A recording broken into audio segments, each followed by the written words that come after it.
Bueno, buenos días, ¿cómo le va? Clase de hoy de adulto y adulto mayor. Vamos a hablar de la historia clínica.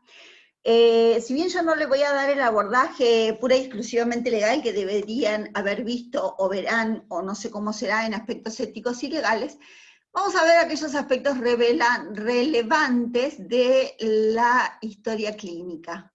¿Qué es la historia clínica? ¿Qué es lo que debe contener? ¿Cómo se debe realizar? Sí, la historia clínica es un documento obligatorio y necesario en el desarrollo de las prácticas sanitarias de humanos y tiene diversas funciones que la constituyen en una herramienta fundamental de un buen desarrollo de la práctica. Debe cumplir. Esto tiene casi fuerza de ley, ¿sí? El secreto profesional, yo no puedo salir a difundir lo que le pasa a una persona, debe ser confidencial y debe respetar la intimidad del trabajo realizado con el sujeto de cuidados. ¿Sí? La historia clínica se define como un conjunto de documentos que contienen la información relevante derivada de la relación médico-enfermero, kinesiólogo, terapista, paciente, en todos los contactos y procesos asistenciales que se realicen en las organizaciones sanitarias de cualquier tipo y tamaño. La historia clínica no se limita solamente a datos clínicos del paciente, ni se limita a contener una simple narración o exposición de los hechos, le di la medicación, lo bañé, lo levanté, sino que incluye juicios de valor de los profesionales sanitarios, tiempos asistenciales, procedimientos y consentimiento informados de la persona enferma, así como los datos administrativos de los actores del proceso asistencial. Es súper importante registrar, chicos, súper importante registrar todo, come, no come, fue al baño, hizo pis, no hizo, está triste, está contento, lo pone mal cierta persona, bajó de peso, no, todo hay que registrar, porque ¿saben por qué? Las investigaciones surgen de la evidencia, y la evidencia surge de lo que está escrito, y lo que no está escrito no está hecho. Entonces, si nosotros no escribimos, no podemos saber cómo responde a un plan de cuidados un sujeto de cuidados. Las características principales. La historia clínica es obligatoria. Aunque yo haga enfermería en atención primaria de la salud y vaya a su domicilio solamente a hacer un control de signos vitales por semana, tengo que tener una hoja en donde se registran los signos vitales. ¿Ok? Y lo firmo y lo sello. Ningún acto médico, todavía se sigue hablando en la legislación, acto médico, a todo acto que tiene que ver con las ciencias médicas, ¿sí? Y con todos los que las realizamos. Ningún acto médico, hospitalario o de consultorio debe efectuarse ni de domicilio sin su correspondiente registro en la historia clínica. Debe ser confidencial, se caracteriza por la confidencialidad de su contenido, con las excepciones que marca la legislación vigente en cada país. Cuando deja de ser confidencial, cuando, por ejemplo, la ley pide mirar la historia clínica. Objetiva y veraz, por favor, bien objetiva y bien veraz. Tiene que decir toda la verdad de lo que sucedió. Se me cayó el paciente, tengo que registrar ese evento adverso. Y avisar, por supuesto, a las autoridades de ese evento adverso. Se basa en hechos reales y describe las situaciones de salud como son, y no como el médico, el enfermero, el kinesiólogo quisiera que fueran. Clara y legible, debe ser comprendida en su totalidad por cualquier persona que la lea en el transcurso de la asistencia al paciente o con posterioridad. Por eso es que uno insiste tanto en, ay, por favor, chicos, los trabajos prácticos, la letra, tiene que ver con esto también, ¿sí? Tiene que ver con que nosotros vamos a después escribir un informe vamos a escribir un proceso de cuidados sobre nuestros sujetos de cuidado, y si no nos entienden la letra es como si nada, ¿no? Se evitarán las abreviaturas o siglas en la medida de lo posible, y solo se aceptan aquellas que están universalmente reconocidas para su uso en la medicina, como EPOC, enfermedad pulmonar crónica obstructiva, como DBT, diabetes, ACV, accidente cerebrovascular, ¿sí? Esas son las únicas que están permitidas. Conservación: se conservará disponible en cualquier formato, fácilmente recuperable, el tiempo que establezca la ley vigente, con un mínimo de 10 años. ¿A quién le pertenece la historia clínica? Al paciente. pero los que la elaboramos somos sus cuidadores legales hasta que el paciente lo solicite o alguna autoridad o la justicia. Contenidos. La historia clínica tiene información administrativa. En cada proceso de atención del paciente es necesario recoger la siguiente información administrativa. Datos identificativos del paciente, nombre, edad, sexo, domicilio, teléfono. Datos de identificación del centro donde se presta asistencia. Los antecedentes personales. Se recogerá toda la información posible sobre los antecedentes personales y o familiares del paciente y se incluirán siempre, esto es tanto para los médicos como para los enfermeros, alergias medicamentosas, fármacos que está tomando en la actualidad, hábitos tóxicos, consumo de alcohol, tabaco, drogas, enfermedades crónicas no transmisibles, antecedentes médicos y quirúrgicos, cardiopatías, EPOC, asma, insuficiencia renal crónica o respiratoria crónica, historia ginecológica, métodos anticonceptivos, PAP, todos los estudios que tenga de promoción y prevención, situación basal en pacientes crónicos y o ancianos, ¿sí? Ustedes saben que padecer una enfermedad crónica no significa estar enfermo, puede estar perfectamente controlado. Bueno, ingresa como con antecedentes de hipertenso, pero ¿cómo lo encuentro basalmente? De la enfermedad actual se recogerán las características de la sintomatología actual del paciente, los motivos de su necesidad de atención mediante una narración sencilla y cronológica, escuchando al paciente, ¿sí? Tengo que poner en práctica la escucha activa.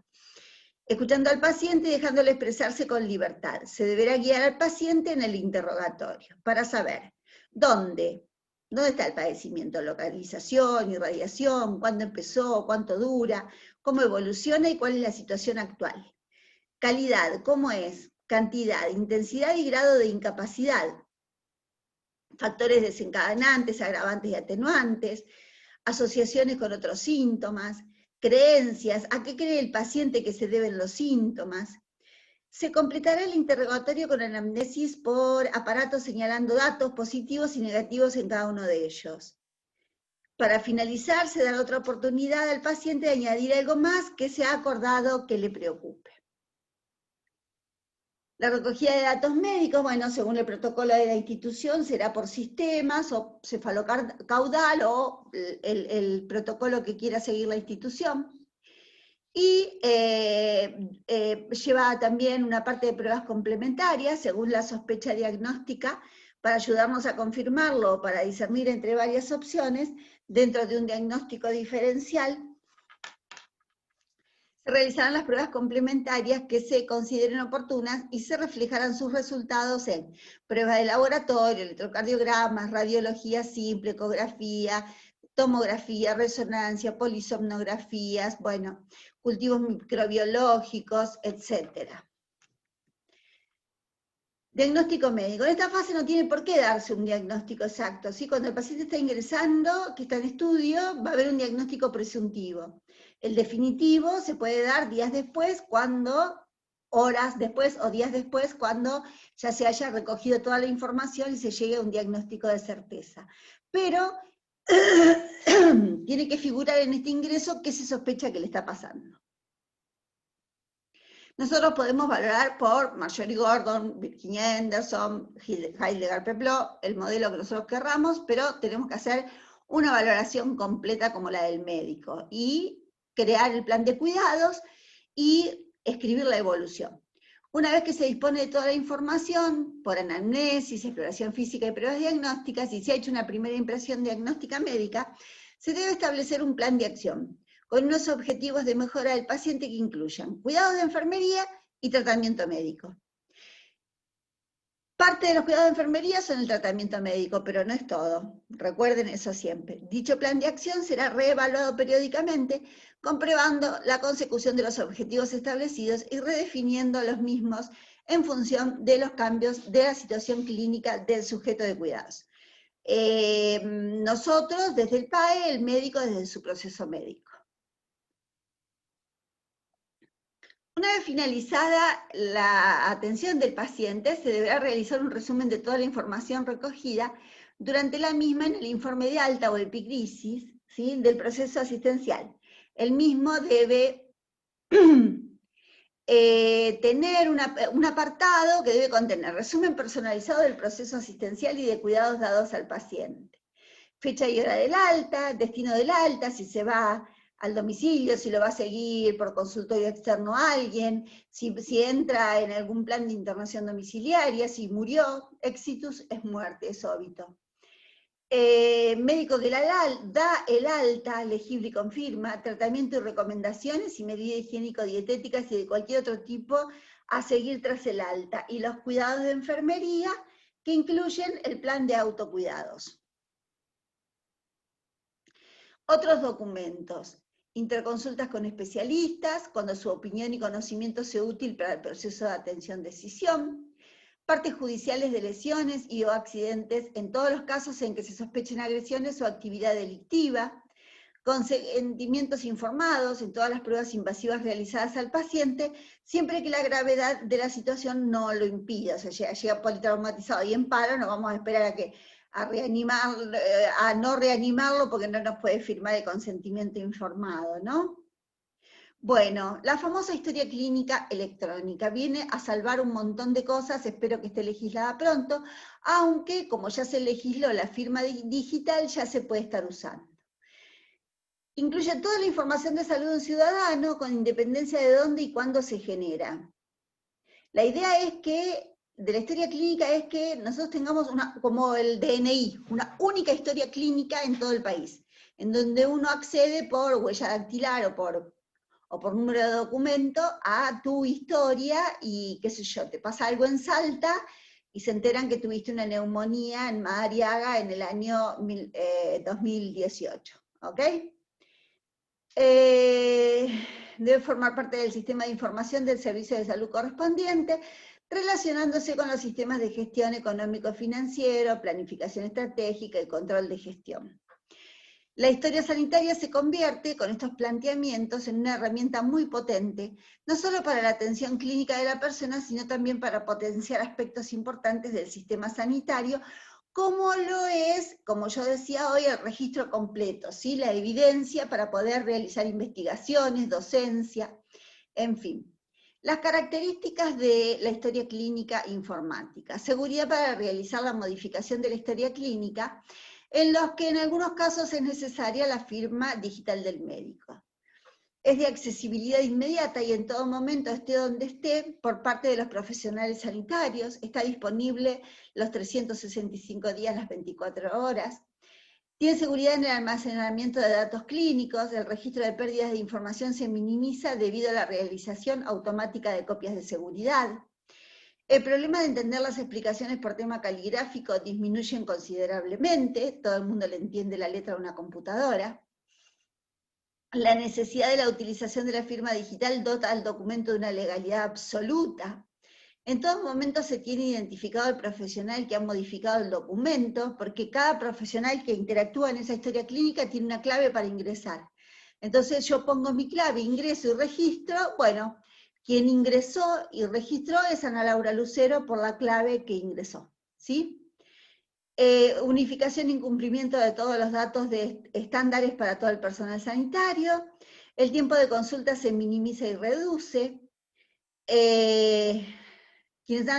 Ustedes todos estuvieron en prácticas y vieron el desmadre que es la historia clínica en el hospital de Madariaga. Imagínense andar todos con una tablet, ¿sí?, y el médico puede estar mirando la misma historia clínica que ustedes, no hay ningún problema porque no se puede abrir en distintos lugares, en distintos momentos. Reducción de la utilización del papel, lo cual repercute en el gasto hospitalario. Reducción de los errores de transcripción, ahorro y optimización de los costes y tiempo del personal administrativo. Porque como no hay papel, el archivo se genera automáticamente. Bueno, ahí tienen la bibliografía, muy bien. Les voy a mandar, no porque me interese, es muy probable que no se los pregunte jamás, pero les adjunto la Ley de los Derechos del Paciente, que habla de la historia clínica única, como para que sepan, porque se están por recibir y lamentablemente justo está faltando el docente de una materia tan importante como es bioética y legislación. Así que bueno, nos estamos viendo, será hasta la próxima clase de adulto mayor. Les dejo una hora para que reflexionen acerca de lo que hemos visto, para que ya lo vayan incorporando.